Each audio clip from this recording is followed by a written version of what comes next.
Hello, my name is Shane, and this is Save Bands and Venues 101, part... Oh shit, I risottoed too early. If you watched the last episode, that's a throwback. Part... Some great chalk. You got Cheers, mate. Part 2, First Blood, because I always love the fact that First Blood had a part 2. That's a Rambo thing for you young people. His orders not to engage the enemy. We'll call it First Love. Very different, that Rambo movie. Very different, yeah. Anyway, this one has more to do with, yeah, I'm a bit drunk, I need a drink. This is more industry. So this is the part, if you haven't watched part 1, go back in part 1, because everyone can do this. Very important. I'd like to thank everyone that was involved in that. Matty D, Gaz, Evie D, Timmy D. Thank you for your participation in that. What a crew. What a crew. Anyway, this is part 2, First Love. And this is an industry thing. This is something the industry can do to make sure that the future of live music venues and the future bands that are packed full of talent are supported and, you know, given a hand at the beginning of their career and right through to the end. Now, this is just a simple thing that big bands, and I'm talking industry bands that are massive, can do to help out those small venues that foster this talent and suffer for it, because we really do suffer trying to nurture new talent through the doors. And at the same time, that new talent suffers as well. We all suffer at this level in the industry, and this is how those big bands that have been successful are in a position to be helpful, can give back. So I can guarantee no one from the industry is going to watch this, but if you know people in the industry, pester the f*** out of them with this. Sorry guys, I hit the mic.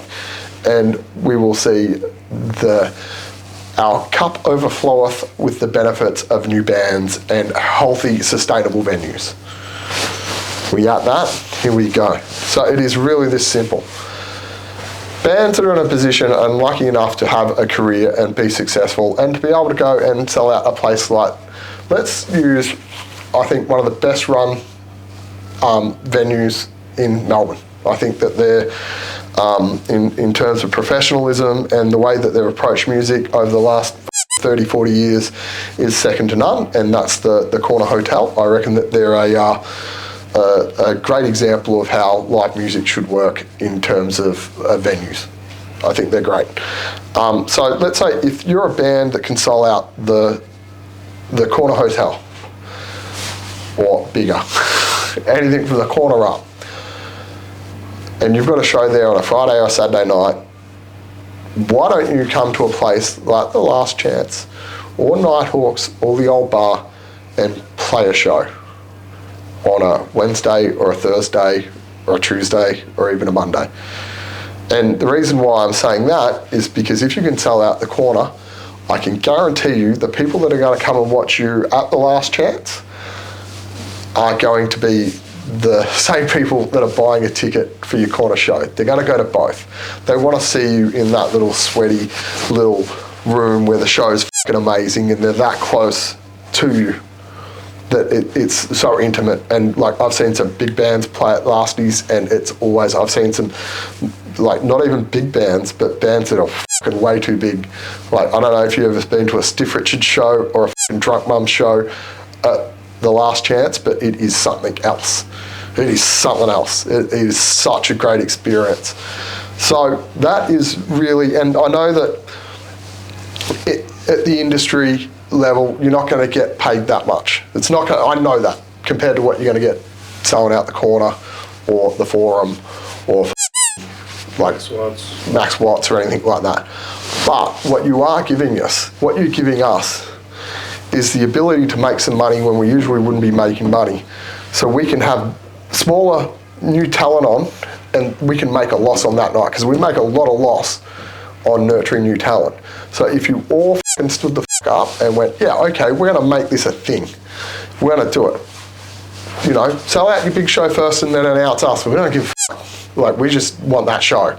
A lot of bands could do it on the day as well. On the day, yeah, some of it, man. Like some of you legacy bands or you big bands at the moment, you could do it on the day and we would have a jam-packed room.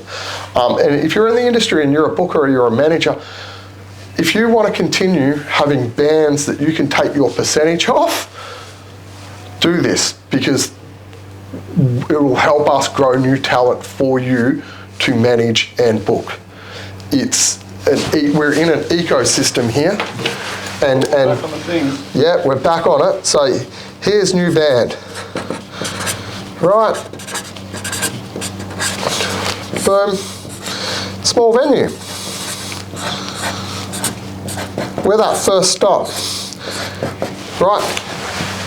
If you take that out of the fucking equation, guess what's not going? Bid venue. Doesn't get fed. See? And then this is where after about here is where you guys come in. Management.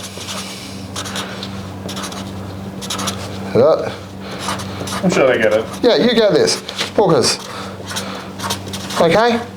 If that's not there, this isn't here, that's not getting fed. If that's not there, you're not getting fed. These don't fucking exist.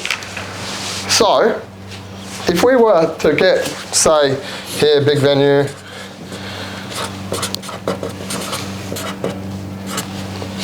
right, if this was to feed here, and this was to feed here, with those one-off shows, boom, these new bands get so many more opportunities. And we all eat. We all eat. New band eats, small venue eats, mid-level venue eats, management and bookers eat. Big venues eat. Radio eats. Community radio eats. Fans love it. Fans love it. The fans are just getting the best time of their life. Everyone eats. But if you go, you, like if you're selling out the Forum, come play at the Tote.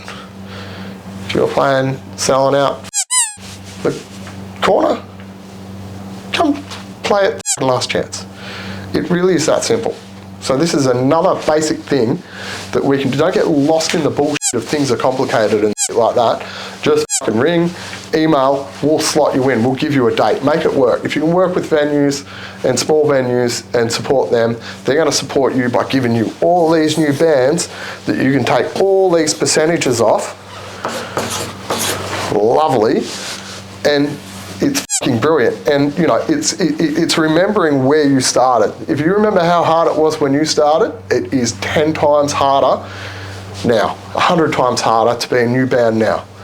So we've got to change the industry and we've got to help one another. Doesn't matter which fucking venue you're helping out, just help them. Okay? Especially those independent venues that are true independent venues. Because we suffer. We don't have any clout to push around. But this is just a really simple thing. It says these two things, the two simple things that would instantly make the biggest change. When he says two things, he's referring to last week. Last week and this week. So they would have, I'm telling you, the biggest effect on Australian music in the world. And this means that we get more power here on bringing it back, bringing new people into venues and, you know, to seeing new music and just seeing music full stop, especially local original music, it would just change everything.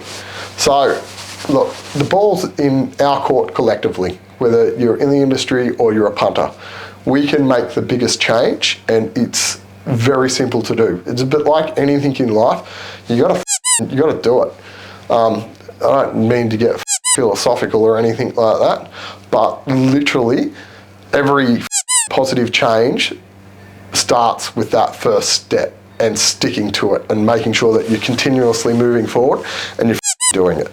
If you're lazy and you go, you know what, I can't be, everyone does that and everything falls to shit. So we all need to do it. So this is not rocket science, although rocket science, good band. This is basics, and the most basic things work.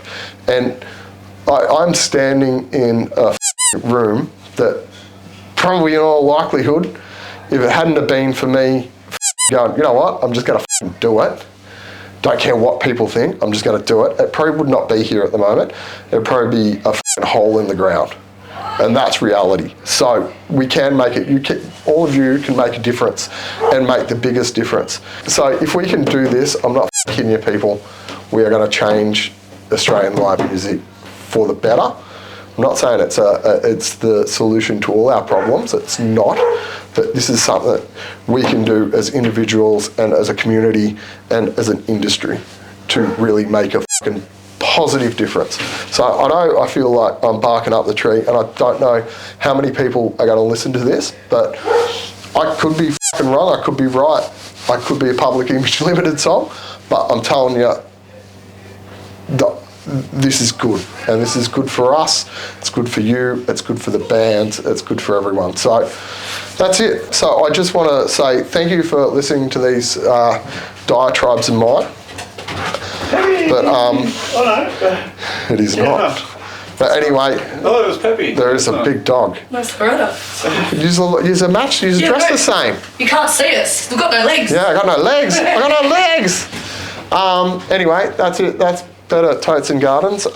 Thank you for being involved, and if we can all do this, if you can share this, if you can tell people about this insane idiot that thinks this is a bit of a part of the solution, then let's do it. Like, just do it. Because I know in the last couple of weeks, I've seen, since we put out these videos, that people are doing what I spoke about last time. Oh yeah, I've met so many people out that have come out just because of these videos. That's right. So these are the next steps we need to do. And you know what? Good on you. Yeah, drag your mates along. Drag your mates to a venue once or twice a week, paid show and a free show. Have a good time, see some good fucking music, support the scene, no matter where you are, whether you're in Brisbane, Sydney. Is Adelaide still a city? Yeah. Adelaide. Perth, wherever the fuck you are, if you live in a small country town, find live music near you and support it. Because there's heaps of kids in the country playing music. We know, we see them down here all the time. So support those kids, support everyone. Go out, expand your mind, people. Like Timothy Leary or some shit. Peace, enjoy. Thanks for listening. Thanks for watching, listening. See you next week. See you next week with hopefully a weirder bit of better Totes and Gardens for you.